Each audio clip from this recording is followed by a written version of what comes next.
There is a new bill headed to the House floor that could prevent Oklahoma inmates from ever getting off death row. Critics call it the No Second Chances bill, and it passed with a 6-5 vote today. News 9's Angelicia Bruton breaks down what the bill could do if it becomes law. Representative John Pfeiffer wrote House Bill 3903, saying that the Pardon and Parole Board is not to determine guilt or innocence. Pastor and advocate Derek Scobie was one of many who appeared visibly discouraged after the House committee passed House Bill 3903.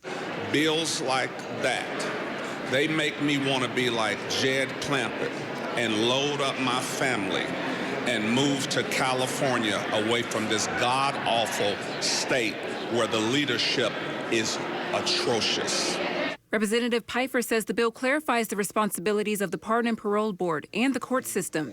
The court system is the proper venue to determine guilt and innocence. In his bill, Pfeiffer says the board should not be able to recommend pardon and parole to anyone sentenced to death or life without parole solely because they say they're innocent or have new evidence. The board can only recommend clemency for mercy or lenience. Why the need to make the change now?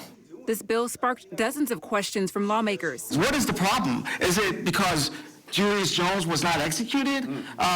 What's the issue here? Representative Jason Lowe says the only relief some inmates have is to plead their case in front of the Pardon and Parole Board. The Court of Criminal Appeals, they don't look at exculpatory evidence, so they can't present new evidence. So if they are before the court and say, hey, a witness recants, or we found new evidence or new DNA, they cannot present that to the Court of Criminal Appeals. Due process belongs in the court systems.